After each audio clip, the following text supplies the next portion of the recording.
বৃহস্পতিবার দুপুর 12টায় শিলচর জেলা ক্রীড়া সংস্থার ময়দান থেকে রাঙ্গিরখাড়ি স্থিত নেতাজি পয়েন্ট অবধি গৌরবময় অপারেশন সিঁদুরের সাফল্যে তেরঙ্গা যাত্রায় কয়েক হাজার বিভিন্ন বয়সের পুরুষ ও মহিলারা ভারী বর্ষণকে উপেক্ষা করে হাতে ভারতের জাতীয় পতাকা নিয়ে পদযাত্রা করে শিলচরের মেইন রাস্তাগুলোকে কাঁপিয়ে তোলেন।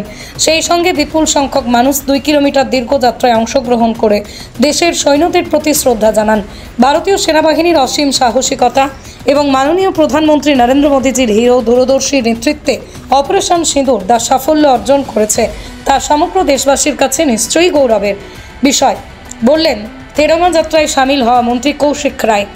তিনি আরও বলেন, এই যাত্রাটি হলো দেশবাসী একসঙ্গে দাঁড়ানোর এক গর্বের মুহূর্ত। বিধায়ক দীপায়ন চক্রবর্তী বলেন, আমাদের সৈন্যরা জাতিকে হুমকি দেওয়ার কঠিন শিক্ষা দিয়েছে। তারা নিশ্চিত করেছে যে ভারত মাতার গর্ব সম্মানের প্রতীক। জাতীয় পতাকা ত্রিবর্ণ রঞ্জিত পতাকা কখনোই মাথা নত না করে তিনি ব্যাখ্যা করেছেন যে তেরঙ্গা যাত্রা কেবল ভারত মাতার গর্বের উদযাপন নয়, বরং জাতির আত্মমর্যাদা এবং বীরত্বের প্রতি শ্রদ্ধাশীল। এটি আমাদের জাতীয় ঐক্য চেতনা গর্বের প্রকাশ। এই যাত্রা সেই যোদ্ধাদের প্রতি উৎসর্গীকৃত যারা তাদের নিজস্ব ভাষায় শত্রুকে জবাব দিয়েছেন। প্রতি মুহূর্তে দেশপ্রেমকে আলিঙ্গন করতে আমাদের অনুপ্রাণিত করে চলেছে।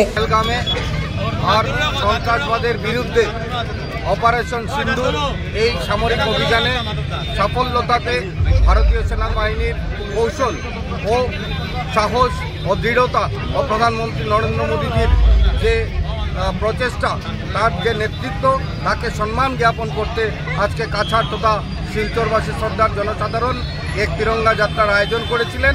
এই তিরঙ্গা যাত্রায় আজ হাজার হাজার মানুষ যোগদান করে এই তিরঙ্গা যাত্রার মাধ্যমে প্রধানমন্ত্রী নরেন্দ্র মোদীজি সহ সেনাবাহিনীকে সম্মান জ্ঞাপন করেছেন, ধন্যবাদ জ্ঞাপন করেছেন। আমরা লক্ষ্য করেছি বিভিন্ন রাজনৈতিক সংগঠন, বিভিন্ন সাংস্কৃতিক সংগঠন, ক্রীড়া সংগঠন, স্কুল কলেজের ছাত্রছাত্রীরা প্রত্যেক সংগঠন থেকে এসে আজকে সেটা প্রমাণ করে দিয়েছেন যে দেশপ্রেম কাকে বলে। দেশপ্রেমের জন্য এই মুষলধারে বৃষ্টি উপেক্ষা করে আজকে হাজার হাজার জনতার দল শিলচরের প্রধান সড়ক পরিক্রমা করে প্রধানমন্ত্রী নরেন্দ্র মোদীজি সহ আজকে দেশের সেনাবাহিনীকে সম্মান জ্ঞাপন করেছেন। আমি আজকে যে মঞ্চ তৈরি হয়েছিল কাছাড় তথা শিলচরবাসী শ্রদ্ধার জনসাধারণের দ্বারা মঞ্চ তৈরি হয়েছিল, সেটার আহ্বায়ক ছিলেন আমাদের নিখিল পাল মহাশয়। উনার নেতৃত্বে আরও বিভিন্ন বিশিষ্ট ব্যক্তিত্বদের নেতৃত্বে আজকে এই মহামিছিল তিরঙ্গা যাত্রা সম্পন্ন হয়েছে। আন্তরিকভাবে তাদেরকে শ্রদ্ধা নিবেদন করছি, তারা যেভাবে এই আয়োজন করেছেন, যার জন্য আমরাও ভারতীয় জনতা পার্টি সুযোগ পেয়েছি এই তিরঙ্গা যাত্রায় যোগদান করার জন্য। তার জন্য তাদেরকে আমি বিনম্রভাবে শ্রদ্ধা নিবেদন করতে চাই। আহ্বায়ক নিখিল পান বলেন, প্রধানমন্ত্রী মোদীর নেতৃত্বে আমাদের সাহসী সৈন্যরা যে সাহস, আনুগত্য, শৃঙ্খলার সাথে অপারেশন সিঁদুর পরিচালনা করেছিলেন তা কেবল একটা সামরিক অভিযান নয়, বরং ভারতের জাতীয় মর্যাদার প্রতীক হয়ে উঠেছে। নাগরিকদের রক্ষা করার কোনো সীমা পর্যন্ত যাবে, সারা বিশ্বে প্রতিধ্বনিত হয়েছে সেই ইতিহাস। এটা একটি নতুন ভারতের আত্মবিশ্বাস এবং একটি উন্নত জাতির পরিচয় প্রতিফলিত করে।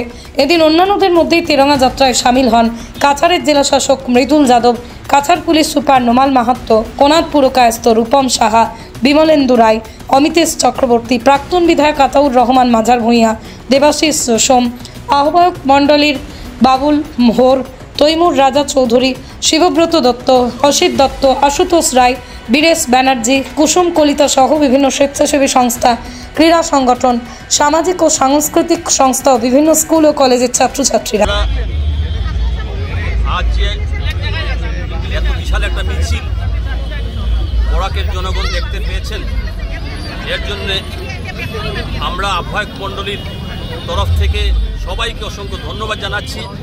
আজ এই ঝড় বৃষ্টি উপেক্ষা করে আমরা একটা জিনিসই প্রমাণিত করতে পেরেছি যে আমরা ভারতীয়, আমরা ভারতবাসী এক, এবং প্রধানমন্ত্রীর নেতৃত্বে আমরা সবাই পাশে আছি। প্রধানমন্ত্রী যে কোনো সিদ্ধান্ত নিন, আমরা এই একটি বার্তাই আপনাকে দিতে চাই, আমরা সবাই আপনার পাশে আছি। সেই সঙ্গে আরও একটি কথা বলছি, আমাদের সঙ্গে পায়ে পা মিলিয়েছেন কাছাড়ের বিভিন্ন জায়গা থেকে আজকে এসেছেন। আপনারা দেখতে পেয়েছেন যে বৃষ্টির মধ্যেও হাজার হাজার মানুষ আমাদের সঙ্গে সামিল হয়েছেন তিরঙ্গা যাত্রায়, এবং আমি বিশেষ করে অসংখ্য ধন্যবাদ জানাচ্ছি আমাদের মাননীয় বিধায়ক দীপায়ন চক্রবর্তী মহাশয়কে। উনি আমাদের পাশে ছিলেন এবং সব ধরনের সাহায্য সহযোগিতা আমার কাছ থেকে পেয়েছি। সেই সঙ্গে মন্ত্রী মহোদয়কে আমি অসংখ্য ধন্যবাদ জানাচ্ছি।